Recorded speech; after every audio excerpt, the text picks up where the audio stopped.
Hello students, welcome back to my channel. I am Jayashree Yadav. So बच्चों, आज हम 12th class का करने वाले हैं स्ट्रैटेजी। ठीक है, कि हमारी क्या स्ट्रैटेजी रहेगी पढ़ने की। ठीक है, अभी देखो आपको पता चल गया, सीबीएसई ने सारे क्लियर कर दिया है कि आपके 12th के टर्म्स हो गए हैं, फर्स्ट एंड सेकंड टर्म, कि आपका एग्जाम होगा ही होगा। ठीक है, अब सिलेबस भी आपको पता चल गया, तो कोई कंफ्यूजन वाली बात नहीं है कि भाई एग्जाम्स होंगे नहीं होंगे, या कितना सिलेबस आ रहा है, कितना हमारा एक्सक्लूड हो रहा है। तो देखो अभी आपकी सारी कंफ्यूजन्स दूर हो गई है। ठीक है, तो अभी हमें यहाँ फोकस करना चाहिए, सिर्फ और सिर्फ हमें हमारे अचीव करना है गोल्स, कि हमारे गोल्स क्या हैं। 12th में हमें एक अच्छी परसेंटेज लेके आनी है। ठीक है, सो चलो फिर इस वीडियो को जल्दी से स्टार्ट करते हैं। ठीक है, तो बच्चों सबसे पहले ना आप अपना टारगेट सेट करो। पढ़ने से पहले आप ना एक टारगेट बनाओ कि आपको 12th में, ठीक है, कितने परसेंट अचीव करनी है। जैसे हर एक सब्जेक्ट का, कि इस सब्जेक्ट में मुझे 40 में से 40 लाने हैं। ठीक है, जैसे मैं आपको अकाउंट्स का बताने वाली हूँ यहाँ पे, कि आप अकाउंट्स की कैसे प्रिपरेशन करो, कैसे तैयारी करो अकाउंट सब्जेक्ट की। तो उसके लिए देखो सबसे पहले तो टारगेट बना लो कि आपका टारगेट क्या होना चाहिए, कि आपको 40 में से 40। जब आप एक बड़ा टारगेट, एक मतलब हाई टारगेट रखोगे, तब जाके आपके 35, 36, 37, 38, 30s की लाइन में आएंगे, मतलब 35 से ऊपर ऊपर आएंगे। ठीक है, अगर आप अपना टारगेट ही 30 सेट करोगे तो फिर 25, 26 ऐसे आएंगे। तो अपना टारगेट एक अच्छा सेट करो कि 40 का टारगेट मैंने सेट किया है, तो मुझे 35 के अंदर अंदर मुझे लाना है। 36, 37 इतने मार्क्स मेरे को स्कोर करने ही करने हैं। ठीक है, सबसे पहले you have to set your target. ठीक है, अब देखो, अब आपको पता है कि टर्म 1 में आपका कितना सिलेबस आएगा एंड टर्म 2 का सिलेबस आपको पता चल गया। ठीक है, अब टर्म 1 के आपको एग्जाम्स पता है, नवंबर दिसंबर में हमारे एग्जाम्स हो जाएंगे। ठीक है, एंड टर्म 2 के मार्च और अप्रैल में होने के चांसेस हैं। तो सबसे पहले हम हमारे टर्म 1 की बात करेंगे, क्योंकि अभी हमारे टर्म 1 के ही एग्जाम्स होंगे नवंबर दिसंबर में। तो बच्चों देखा जाए तो नवंबर में हम मान के चल रहे हैं कि मिड 15 से होने के चांसेस हैं। ठीक है, अगर नवंबर 15 से आपके एग्जाम स्टार्ट होते हैं, तो देखो जुलाई तो ऑलमोस्ट चला गया। ठीक है, तो अगस्त, सितंबर, अक्टूबर, नवंबर हम हाफ ले लेते हैं, तो 3.5 मंथ्स आपके पास रहते हैं पूरे। 3.5 मंथ्स आपके पास बच रहे हैं पूरे। ठीक है, एंड अगर दिसंबर में बाई चांस हो जाते हैं तो आपके पास 4 मंथ्स हैं यहाँ पे। ठीक है, पूरा अच्छे से आप अपना टर्म 1 अच्छे से कर सकते हो। एंड टर्म 2 की हम बात करें, अगर आपके दिसंबर में एग्जाम्स हो रहे हैं तो आपके पास पूरे 3 मंथ्स हैं भाई। ठीक है, अगर हम मान के चल रहे हैं भाई एटलीस्ट 3 मंथ्स तो सीबीएसई देगा। दिसंबर में अगर हमारे एग्जाम्स कंप्लीट हो जाते हैं तो अप्रैल में होने के चांसेस है, तो यहाँ पे आपको पूरे 3 मंथ्स आपको मिलेंगे एग्जाम्स के लिए। ठीक है, अब टर्म 1 की हम बात करते हैं। देखो आपके पास 3.5 मंथ्स या 4 मंथ्स आप मान के चलो कि आपके पास इतना है। ठीक है, तो अभी आपको क्या टारगेट बनाना है अपना, कि आप अपना सिलेबस कितना कंप्लीट करोगे। ठीक है, मेन बात है सिलेबस की। अब देखो यहाँ पे हमारे पास ना 2 टाइप के बच्चे हैं। ठीक है, एक बच्चा है हमारा जिसने अभी तक 50 या 60% तक सिलेबस कर लिया होगा। ठीक है, जिन्होंने अभी पढ़ना स्टार्ट कर दिया होगा और आधे से ज्यादा या आधा लगभग सिलेबस कंप्लीट कर दिया होगा। और ये जो दूसरे बच्चे हैं, ये हमारे अभी भी चिल मोड पे। ठीक है, उनने अभी भी पढ़ना स्टार्ट नहीं किया, वो अभी भी इंजॉय कर रहे हैं, रिलैक्स मोड पे हैं। ठीक है, तो बच्चे जो चिल मोड वाले हैं ना, प्लीज एक तो आप पढ़ने लग जाओ अभी। आप इस उसमें मत रहना कि आपके एग्जाम्स कैंसिल हो जाएंगे, कोरोना बढ़ जाएगा, हमारे एग्जाम्स कैंसिल हो जाएंगे, अभी पढ़ के हम क्या करेंगे। ऐसा कुछ नहीं होने वाला है, एग्जाम्स तो आपका होगा।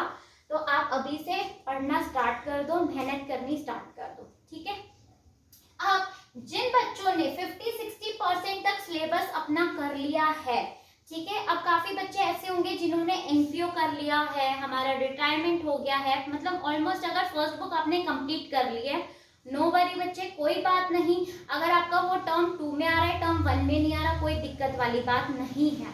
ठीक है, अभी आप अपना फोकस करो कि टारगेट लेके चलो कि आपको 30 सितंबर तक, ठीक है, 30 सितंबर तक आपको अपना सिलेबस कंप्लीट करना है। मतलब पहली प्रायोरिटी आपकी क्या होनी चाहिए, टर्म वन का जो भी हमारा सिलेबस आ रहा है ना, आपकी पहली प्रायोरिटी वो होनी चाहिए कि टर्म 1 का सिलेबस अभी हमें ध्यान में रखना है।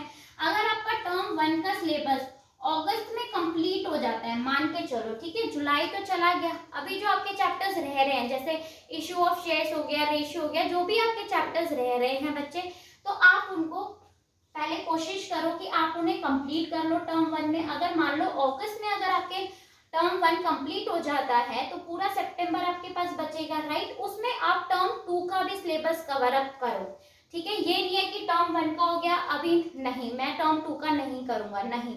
टर्म 2 में हमारे पास 3 मंथ्स रहेगा, तब हमारे पास ज्यादा प्रेशर हो जाएगा अगर अभी आप नहीं करोगे। 30, 40, 50% कितना भी हो, आप टर्म 2 का भी सिलेबस थोड़ा बहुत करके चलो, ठीक है। आप ये कर लो कि भाई 30 सितंबर तक आपको जितना भी आप सिलेबस कर सकते हो टर्म 2 का, टर्म 1 तो आपको करना ही करना है। टर्म 2 में अगर आपके पास टाइम बच रहा है तो कंप्लीट करो, टर्म 2 का भी सिलेबस करके चलो आप साथ के साथ, ठीक है। आगे हमें टर्म 2 का जब एग्जाम्स होगा तो वहां पे बहुत ज्यादा हेल्प हो जाएगी, हमें रिवीजन के लिए थोड़ा एक्स्ट्रा टाइम मिल जाएगा, ठीक है। तो ये वाली बात है।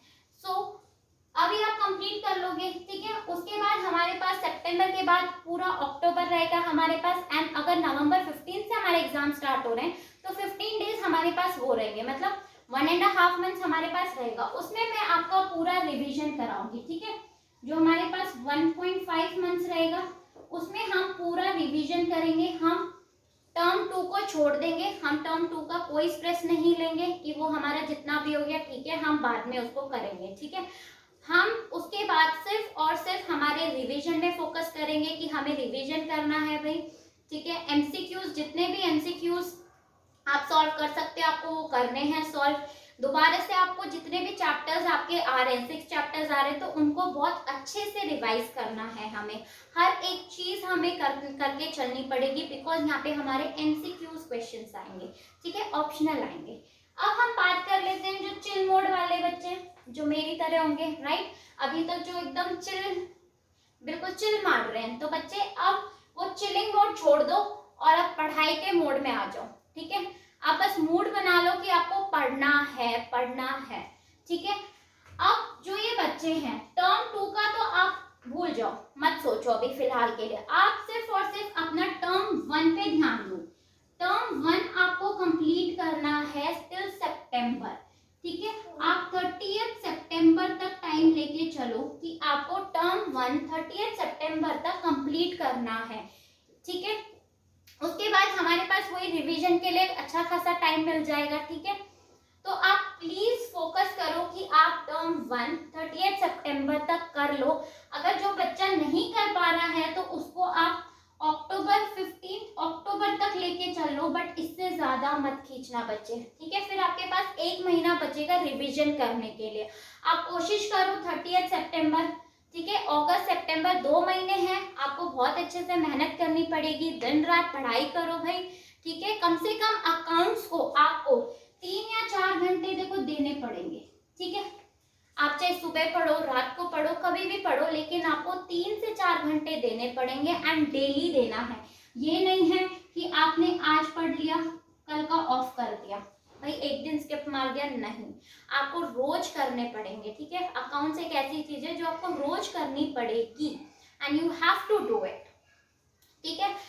आप अपने पेरेंट्स के बारे में सोचो और किसी के बारे में मत सोचो कि आप जो भी कर रहे हो ना उनके फेस पे एक स्माइल देखने के लिए कर रहे हो। जब आपके परसेंटेज आएगी ना 12th में, तो फिर उनको सबसे ज्यादा ना उनको खुशी होने वाली है, अपने पेरेंट्स को खुशी होने वाली है, ठीक है। तो आपको वो खुशी देनी है, राइट, ठीक है। तो आप अपने लिए नहीं पढ़ रहे, ना ही हमारे लिए, किसी के लिए नहीं पढ़ रहे हो, आप सिर्फ अपने लिए पढ़ रहे हो और अपने पेरेंट्स के लिए पढ़ रहे हो, ठीक है। ये बात आप बच्चे समझ लो, ठीक है।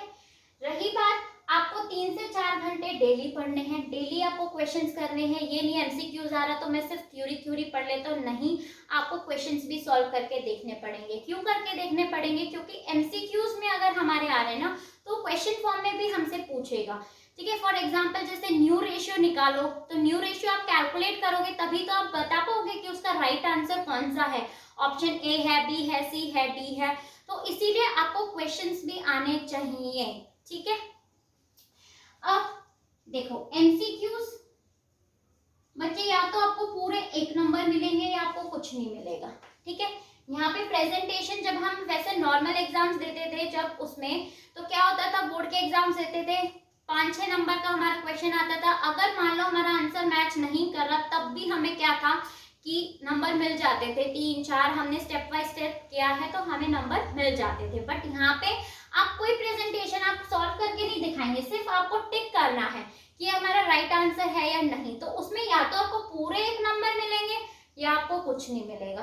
तो यहाँ पे हमें तैयारी बहुत अच्छे से करनी है, ठीक है, ताकि हम हमारा जो 50% है अभी टर्म 1 में, हम उसको बहुत अच्छे से कर पाए और बहुत अच्छे से हम मार्क्स अचीव कर पाए, ठीक है। अब देखो अकाउंट्स में जब आप करते हो ना, सबसे पहले तो आपका कॉन्सेप्ट क्लियर होना चाहिए, ठीक है। मेन बात आती है हमारी कॉन्सेप्ट पे, ठीक है। अब जब आप कॉन्सेप्ट पढ़ते हो, मतलब अकाउंट्स के जैसे भी आप क्वेश्चन सॉल्व कर रहे हैं, हम एग्जांपल ले लेते हैं second chapter, that is partnership की। अगर आप एक चैप्टर कर रहे हो, पार्टनरशिप आप पढ़ रहे हो, आप उसके क्वेश्चन सॉल्व कर रहे हो, आप एक रजिस्टर नोटबुक जो भी आपको रखना है आप रखो, ठीक है। उस पे हर एक कॉन्सेप्ट लिखो। जैसे कि आपका पार्टनरशिप डीड अगर नहीं होती है तो उसमें क्या क्या होता है आप लिखो, अपने हाथ से बना के लिखो कॉन्सेप्ट, ये चीजें होती है। फिर कमीशन, अगर मैनेजर कमीशन होता है तो हम क्या करते हैं, ठीक है, पार्टनर कमीशन होता है तो हम क्या करते हैं, ऐसे सब कुछ लिखो। वो कॉन्सेप्ट में एक कॉन्सेप्ट की बुक बना लो, उसमें आपको सब कुछ लिखना है उस कॉन्सेप्ट में, ठीक है। एंड आप अपना वीकली प्लान बना लो कि भाई मुझे 1 वीक में ये चैप्टर कंप्लीट करना है या आधा करना है, जितना भी करना है आप अपने हिसाब से उसको करो कि आप एक टारगेट बना लो, मुझे इतना कंप्लीट करना है, मतलब करना है, ठीक है। और कॉन्सेप्ट आप बना के रखो। अगर आप किसी बच्चे को कोई दिक्कत होती है कॉन्सेप्ट नोट्स बनाने में, तो मैं आपको प्रोवाइड करूंगी। आप प्लीज मुझे कमेंट बॉक्स में बताना किन किन बच्चों को चाहिए, तो मैं आपके साथ जरूर शेयर करूंगी बच्चे, ठीक है। मैं आपको कॉन्सेप्ट्स दूंगी, नोट्स बना के दूंगी, हैंड रिटन होगा, मैं खुद से बना के दूंगी। एक एक पॉइंट, मतलब एक क्वेश्चन करते हो उसमें कुछ ट्विस्ट आ जाता है, फिर दूसरा करते हो उसमें थोड़ा बहुत ट्विस्ट आ जाता है, ठीक है। तो मैं आपको हर एक नोट बना के दूंगी, हर एक पॉइंट उसमें लिखा होगा, ठीक है। मेन है जब भी आप रात को लेके बैठ रहे हो, जब भी आप अपना अकाउंट्स कर रहे हो ना, सबसे पहले उस कॉन्सेप्ट को 10 मिनट दो, रिवाइज करो। उस कॉन्सेप्ट को आप रिवाइज करो, क्योंकि आपने एक तो लिखा हुआ है और आप बार बार क्वेश्चन सॉल्व कर रहे हो ना 1 हफ्ते तक उसी चैप्टर के, तो आपको ऑटोमेटिकली सारे कॉन्सेप्ट्स याद हो जाते हैं कि अच्छा इस चैप्टर में ये करना है, इतना % देना है, अगर डीड है तो इतना, जो क्वेश्चन में गिवन है वो देना है, इंटरेस्ट ऑन लोन है तो 6% देना है। तो ये सारी चीजें ना आपको ऑटोमेटिकली याद हो जाएगी जैसे जैसे आप क्वेश्चन करोगे। तो अपनी एक हैबिट बना लो, क्वेश्चन सॉल्व करने से पहले 10 मिनट लो, उस कॉन्सेप्ट को रोज रिवाइज करो। जब आप 1 हफ्ते तक रिवाइज करोगे ना, आपको ऑटोमेटिकली याद हो जाएंगी चीजें, फिर आप भूलोगे नहीं। एक बार आप लिख चुके हो उनको, और दूसरी बार आप उनकी बार बार 1 हफ्ते तक यार प्रैक्टिस करोगे करोगे करोगे, तो क्यों नहीं चीजें याद होगी, अपने आप याद हो जाएगी, राइट। फिर आप रिवीजन करोगे तो वो आपको बस एक बार आपको पढ़ना है और सारी चीजें आपको याद होती जाएंगी, ठीक है। कोई इतनी परेशानी वाली बात नहीं है, ठीक है। रिवीजन, एमसीक्यू सीरीज सब मैं आपको करवाऊंगी, सब हम बाद में टेस्ट भी लेंगे, हम बहुत अच्छे से टेस्ट लेंगे, ठीक है। बहुत अच्छे से करना है हमें, 12th में अकाउंट्स में बहुत अच्छे मार्क्स हमें ऑब्टेन करने हैं, ठीक है। तो अपना टारगेट बस यही रखो कि बस अकाउंट्स में नहीं, आपकी जो इको है, बीएससी है, आप उसमें भी बहुत अच्छा करो, ठीक है।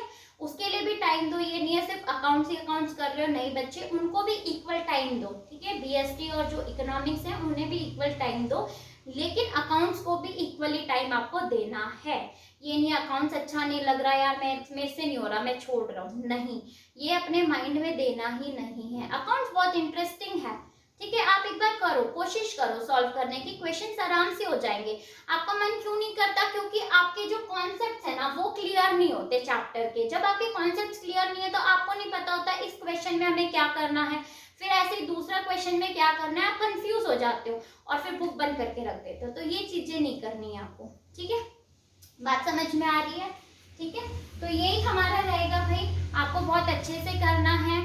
एक बार मेरी बात समझ लो बच्चे कि देखो सबके पेरेंट्स बोलते हैं, मेरे भी बोलते थे, आप लोगों के भी पेरेंट्स बोलते होंगे ये चीजें कि या तो अभी आप स्ट्रगल कर लो एंड बाद में आपकी लाइफ बहुत आसान हो जाएगी, बहुत स्मूथ हो जाएगी, ठीक है। या तो अभी जो आपके 3-4 साल है ना, या तो इसमें आप मौज मस्ती कर लो एंड बाद में पूरी लाइफ आपको स्ट्रगल करनी पड़ेगी। तो ये आपके ऊपर है कि आप अभी का पेन, अभी का स्ट्रगल सहन कर सकते हो और बाद में देखो आपकी लाइफ बहुत अच्छी है, अच्छा कमाओ, अच्छे से रहो, ठीक है। या तो अभी आप मौज मस्ती करो एंड बाद में होल लाइफ आपको स्ट्रगल करना पड़ेगा, ठीक है। तो ये जो भी कर रहे हो ना, आप अपने लिए कर रहे हो, अपने पेरेंट्स के लिए कर रहे हो। थिंक अबाउट योर पेरेंट्स बच्चे, ठीक है। सो बच्चों, और मुझे भी ऐसे ही मोटिवेट करते रहो ताकि मैं आपके लिए वीडियोस बनाती रहूं। सो अगर आपको ये वीडियो अच्छी लगी है तो प्लीज इस वीडियो को लाइक, शेयर एंड कमेंट जरूर करना और मेरे चैनल को subscribe. Thank you and all the best.